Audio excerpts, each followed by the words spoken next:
I want to go now to the Shadow Defence Minister, Angus Taylor.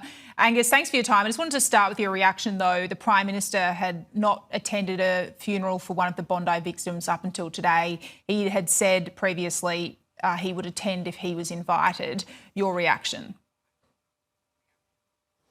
Well, I think that the bigger issue here, Trudy, is we don't want it to happen at all. We didn't want it to happen at all. We certainly don't want it to be repeated. And we need a government that's going to take action to prevent a repeat and to learn from what went wrong here. It's tragic. It's seriously tragic that we've had this succession of funerals. I think it's been incredibly sad, obviously, for families and community.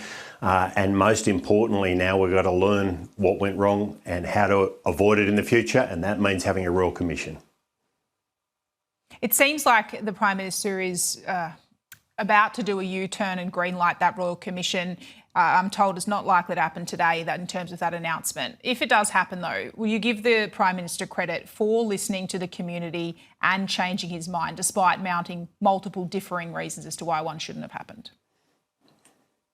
Well, he hasn't done it yet, and we want him to do it, Trudy. I mean, I think it's just incredibly important that critical questions here are answered, and there are many unanswered questions about how this happened and how to prevent it again in the future, and why we've had this upsurge and a sustained upsurge of anti-Semitism, why radical Islamism and radicalisation has been occurring in our country in the way that it has. And we need answers to those questions. We need them, obviously, as soon as possible. But most importantly, why is it that a Prime Minister has been dragged kicking and screaming to this point where he still hasn't announced it, but I think there's a real legitimate questions about what he is trying to hide here. How broad do you think the terms of reference should be for this Royal Commission? We saw Opposition Leader Susan Lee laying out a framework as to what she believes should happen. Would it be better to have a more narrower inquiry so we could get back terms of reference, or recommendations, I should say, quickly, so governments can actually act? Well, we've laid out what we think the terms of reference are, as you rightly pointed out, Trudy. But the important point here is all these critical questions need to be answered, and there are many of them, and I've already posed a number of those. So we need answers, the community needs answers, the families need answers, and we need to ensure we don't have a repeat. And it has to be broad enough to ensure that that is the case. Would you like to see, in terms of a Royal Commission, is this about getting the Prime Minister, ministers on the dock as a part of a Royal Commission? Are you concerned about the potential drafting of how this goes out, that some of that might happen behind closed doors? Well, if ministers have done things that impacted the outcomes, or they need to do things to prevent that there's no repetition, then that should be canvassed. There's no doubt about that. I mean, I think the idea that ministers would be exempt from any of the evaluation and investigation of the Royal Commission would make it an ineffective Royal Commission. Now, what that shows, we don't know. I mean, that's the point. We need answers to those questions, and ministers, of course, shouldn't be exempt. Yeah, no clarity at this stage. We'll see if we get an announcement in coming days. I wanted to get your reaction to some of your colleagues speaking about a cartoon in the 9 newspapers today. Sarah Henderson, Leah Blythe, both condemning this cartoon, if we can put it on our screen for our viewers to see it here, by Kathy Wilcox. The inference here that Israel's Prime Minister, you can see in the bottom right-hand corner, is orchestrating the calls we've seen in recent weeks to have a Royal Commission. What's your reaction? Oh, I have a similar view. I mean, I really think it's not in good taste.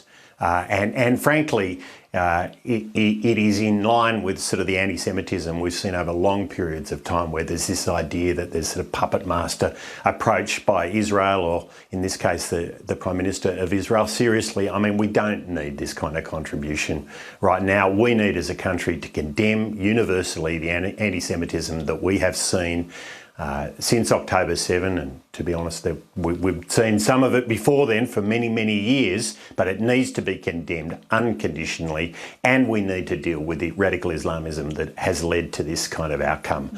And I think it's important that major newspapers in this country be aligned with that. Angus Taylor, as the Shadow Defence Minister, wanted to ask you about the fallout of Venezuela. We've seen the US President Donald Trump's now making threats towards Greenland, the White House saying military options are on the table. Would you urge our closest security partner to take a step back here and not even make threats towards what is essentially its NATO alliance? Oh, look, Donald Trump says a lot, you know that, Trudy. He talks a lot and occasionally, of course, he will say things that are well beyond the bounds of what he ever intends to do. But look, I take him on what he does. And what he's done is made an intervention in Venezuela against an industrial scale criminal enterprise that was led by the president. And that is an intervention that I can support, we can support, because frankly, he's driven Venezuela into the ground. He's selling drugs to the world, killing people in the process, frankly. And this is not the kind, and he's an illegitimate leader. He has not accepted the outcome of democratic processes. So I can completely understand why the Americans have made this intervention, and I support it. And a quick final one on Ukraine. We've seen some progress overnight, the UK and France attending this meeting in Paris, agreeing to this framework of the coalition of the willing, as they're calling it. Once a peace deal is struck, they're saying British troops could go on the ground in Ukraine. Is that something that Australia should commit to as well? Well, obviously it'll be something that needs to be considered. There's no specific proposal on the table, so certainly that I've seen at least, and so it's very hard to comment on a hypothetical at this point. But I think we all want to see peace, we all want to see resolution, and I think it's important we support the Ukraine in getting back to where it should be, and that's certainly our position. I think we'll wait and see something specific before we make any specific comments, Trudy. Shadow Defence Minister Angus Taylor, appreciate your time. Thank you.